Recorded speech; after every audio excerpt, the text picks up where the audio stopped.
Hello, dear readers, and welcome. Today, we're diving into a heartwarming tale set against the vibrant backdrop of Namibia. What happens when a prince searching for true love stumbles upon a humble girl at a sacred stream? Little does Esiankomo know that her life is about to change forever, but not before jealousy and deceit threaten to steal her destiny. Will truth and kindness prevail? Keep reading to find out. Esiankomo's days were a ceaseless cycle of labor and endurance. Each morning, before the first light of dawn touched the village of Ehenje, she was awake, tending to the household. Her hands were raw from scrubbing pots, her back sore from carrying water, yet she moved with a quiet resilience. Her stepmother, Taimi, ensured that her workload never lessened, while her stepsisters, Kakuva and Kandali, flaunted their fine dresses and practiced dances for the upcoming Imbolela festival. Esiankomo often found herself lost in thought during these long days, recalling the warmth of her late mother's touch and the soft melodies she would hum while braiding Esiankomo's hair. But those memories were her only solace, for Taimi made no effort to hide her disdain, treating Esiankomo as little more than a servant. The village square was alive with excitement. A royal messenger from the Ovambo kingdom had arrived, announcing that Prince Pendapala would attend the festival at the sacred stream of Okanjira, a revered site among the villagers. Whispers of prophecy spread quickly. The woman who won the prince's heart at Okanjira would not only become his bride, but would also usher in prosperity and blessings for the kingdom. For many young women, the festival was their one chance to change their fate. In the kitchen, Esiankomo listened as Taimi and her daughters discussed their grand plans. Kakuva twirled in front of the small mirror, imagining herself as the chosen one. Kandali practiced her curtsy, rehearsing her introduction to the prince. They paid no attention to Esiankomo, who, as always, worked in the background, but in her heart, Esiankomo dared to dream. She imagined herself at the stream, wearing her mother's cherished omushasho, a traditional dress adorned with beads that shimmered like sunlight. She pictured the prince, kind and wise, seeing her for who she truly was. Her reverie was interrupted by Taimi's sharp voice. Esiankomo, she barked, stop daydreaming. Tomorrow, before the sun rises, you will fetch water from Okanjira. Esiankomo hesitated, knowing that the stream was sacred on the day of Imbolela. But Mother Taimi, she said cautiously, the elders say the stream must not be disturbed on festival day. Taimi's eyes narrowed, her voice cutting like a blade. Are you questioning me? Go early before anyone important arrives. You won't be ruining anyone's day with your miserable face. The words stung, but Esiankomo nodded, her heart heavy. That night, as Taimi and her daughters busied themselves with preparations, Esiankomo sat in the shadows, clutching the small amulet her mother had given her before she passed. It was smooth and warm, a symbol of protection. True beauty lies in the kindness of your heart, her mother had said. The world will see it one day. As sleep overtook her, Esiankomo dreamed of the stream. In her vision, the waters glowed with an otherworldly light, and a voice rose from its depths. Your destiny lies here. Be ready. The festival morning dawned in hues of orange and gold, casting a magical glow over the village. The streets were filled with women dressed in vibrant omushasho, their hair adorned with cowrie shells and intricate beadwork.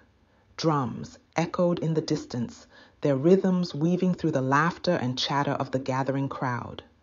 Esiankomo rose early, donning her faded dress and tying her hair back in a simple braid. Balancing a large clay water jug on her head, she made her way to Okanjira.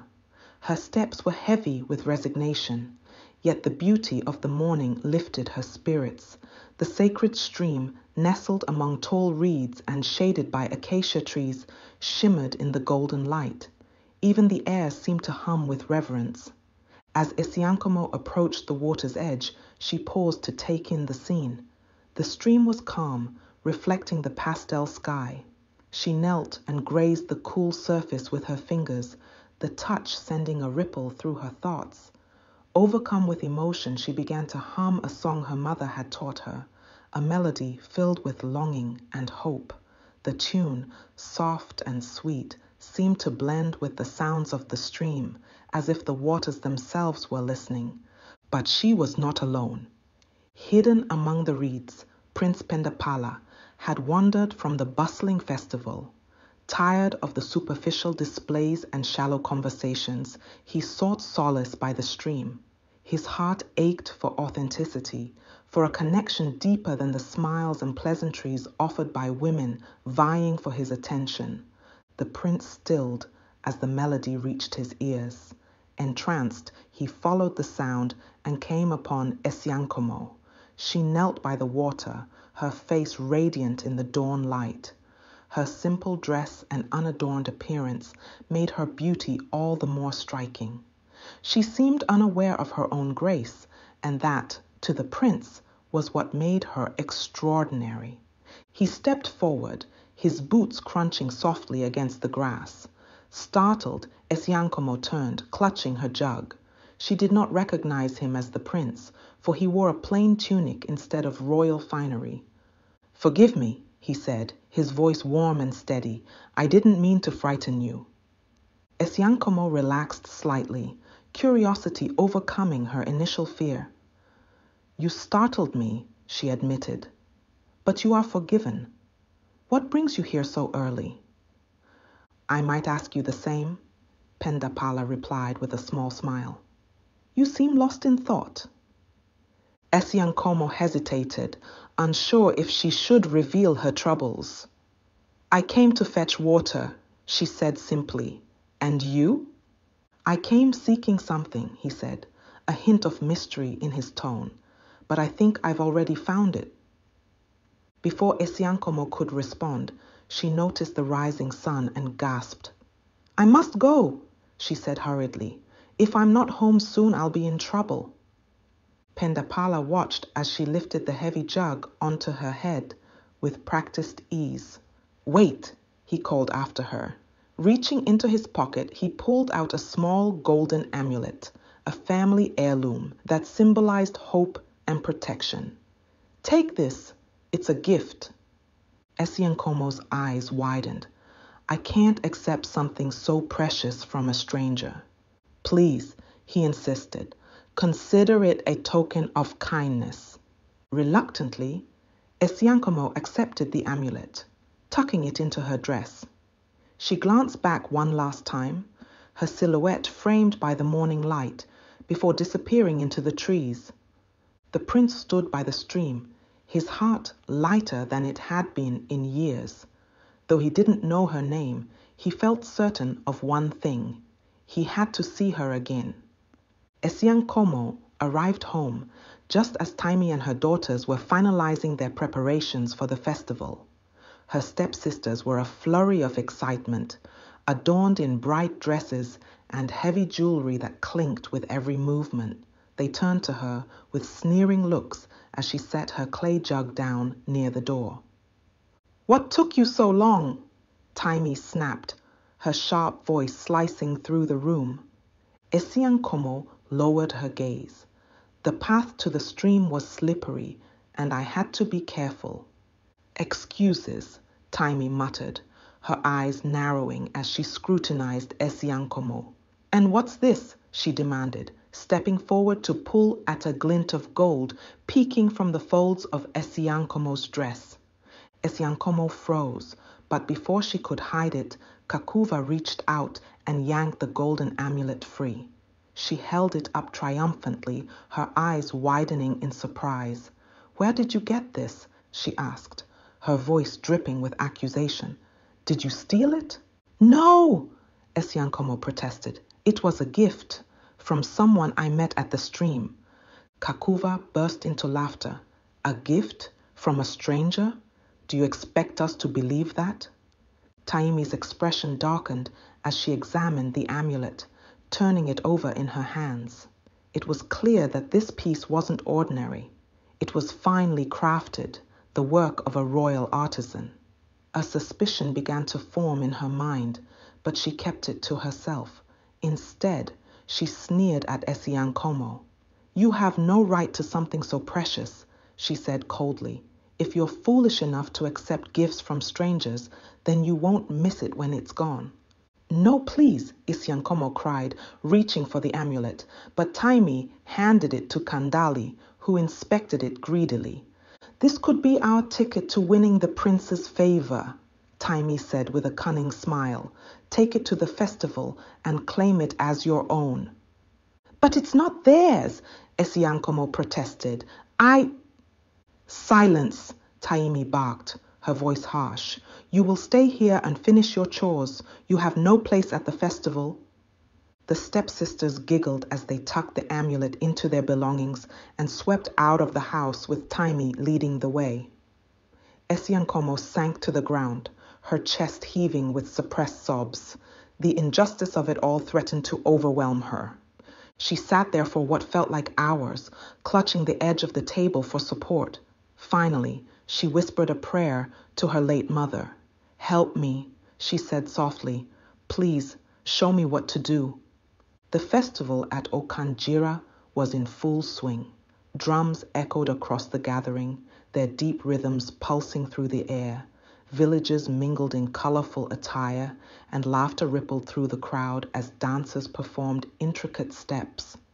At the center of it all was Prince Pendapala, his presence commanding attention, yet his mind far from the festivities. He scanned the crowd, hoping to glimpse the woman from the stream. The golden amulet he had given her weighed heavily in his pocket, a reminder of the connection they'd shared. Soon, Taimi and her daughters approached. Kakuva led the way, her steps deliberately graceful, while Kandali followed, clutching the stolen amulet. They curtsied low before the prince, their faces glowing with feigned modesty. "My prince," Kandali began, holding out the amulet with a practiced smile. "I believe you were looking for this." Pendapala's eyes flicked to the amulet, his heart leaping momentarily. But as he studied Kandali, unease crept in. This woman, adorned in layers of jewelry and makeup, bore no resemblance to the unpretentious girl he had met. "Is this yours?" he asked, his tone neutral. "Yes," Kandali lied smoothly. "You gave it to me this morning at the stream." Taimi stepped forward, her voice honeyed. "My daughters are too modest to speak of it, but they have been deeply moved by your kindness." Pendapala's frown deepened. "If that's true," he said slowly, "perhaps you can tell me what we spoke about." Kakova faltered, her smile faltering. "Well, we spoke of the beauty of the stream, and you gave me the amulet as a token of your admiration." "And the song?" Pendapala pressed, his voice sharper now. "Surely you remember the melody." Kakuva flushed, her mouth opening and closing as she searched for an answer. Kandali attempted to save face. "Oh yes, my prince. She sang beautifully, didn't she?" The prince's gaze hardened. His instincts told him these women were lying, but he needed proof. At that moment, Umandeya, the village elder, approached. Her wise eyes twinkled with knowing. "My prince," she said softly, "the one you seek is not here. The stream itself will reveal the truth."